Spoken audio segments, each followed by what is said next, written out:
How's it going, everyone? DCF here. We got some shit that we need to cover today. But before I get into that, hey, have you guys heard of this new virus going on? That's been, sort of everywhere on social media recently. It's people are kind of talking about it. I forgot what it was called. The news, they don't really like to cover it that much. Is it called the coronavirus or some shit? Now, I really don't understand why I need to be worried about this shit, because why should I be worried about the coronavirus if I don't even drink?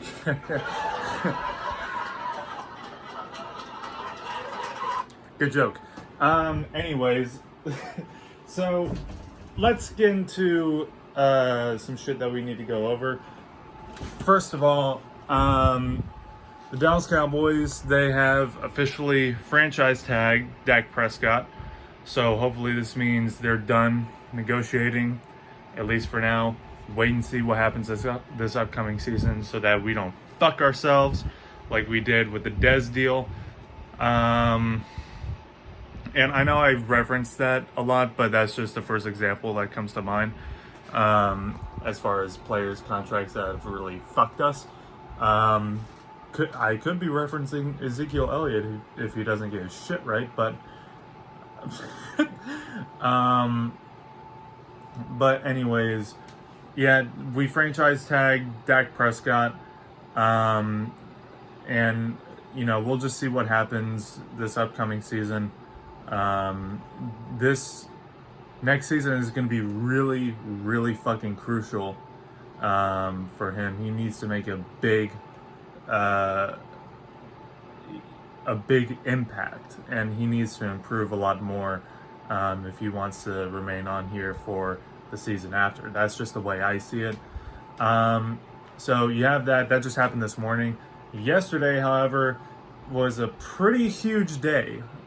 Very, very fucking huge day for the NFL history. For those of you who don't know about the CBA agreement, people were talking about it a few weeks ago, saying that if it gets passed, then the season will extend from 16 games to 17 games, and there will be more teams making the playoffs. And I actually have it right here. Now, there's a lot to go over regarding this new agreement. So I'm just going to list off the biggest things I see on here. So the regular season being extended to 17 games, that's going to go into effect in the 2021 season, so not this year. However, starting this year, though, the playoff field will expand from 12 teams, 6 from each conference, to 14 teams, 17 from each conference, which means that only one team, the number one seed, I'm assuming, will get the we'll get the bye week. Preseason games will get reduced from 4 games to 3. I love that one.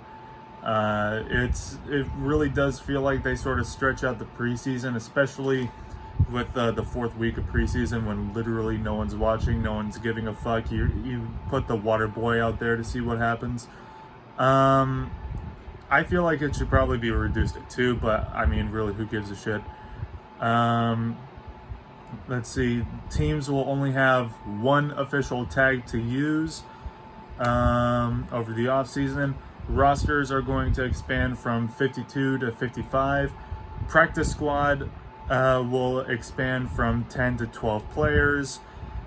There's increase in benefits and boost to pensions for retired players, and probably that's a lot of shit. That's a lot of really big shit that we just covered. By the way, this barely passed. I think the vote was 1,019 to like 959 or something. It was pretty fucking close. So there's definitely lots of mixed opinions about this. I like it so far, but let me know what you guys think. The biggest takeaway from this, however, is the NFL will eliminate suspensions for positive marijuana tests. And that's basically all I wanted to cover for that. That's a pretty huge deal. A lot of players feel very strongly about that, especially David Irving. He quit from the NFL because I'm not sure if I'd call him like a marijuana like activist or whatever, but he feels very passionately about that. So now that the NFL has eliminated suspensions, it wouldn't surprise me if people start sort of speculating whether if David Irving will come back or not. I highly doubt it. Randy Gregory, I'm not sure, is he even still under contract with this team anymore? He's failed fucking 7 drug tests since he entered the league in 2015. Probably has more failed drug tests than he does sex.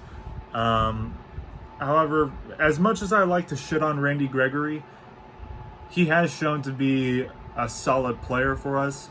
And in some cases, he's even shown to be an absolute game changer for us. One time, he basically won us the game against Tampa Bay the last time we played them, which was it like 2019 or something? It was late in the season. It was the last time we played Tampa Bay. And he made some really huge plays to help us win that game. So, that's a really huge deal. No more suspensions for positive marijuana tests. So just wanted to cover that, since this new CBA agreement is a pretty fucking huge deal. And also just wanted to come out and point out, Dak Prescott, he's getting franchise tagged. There was a rumor that somebody pointed out in my last video, that Dak Prescott said that he would not participate in any off-season activities, and I'm pretty sure that came out as false. I could be completely wrong on that, but I'm 99% sure that was proven false. He's never said anything like that. Not saying that possibility isn't there. Of course it is, but we'll just see what happens. If he skips some off-season training, or if he just skips the entire fucking thing, if he decides not even to play this year, then fuck it. It is what it is, I guess. But anyways, that's about it. That's all the thoughts I have regarding some recent shit that's been going on. Let me know what you guys think about all of this. I'll see you guys next time, and peace.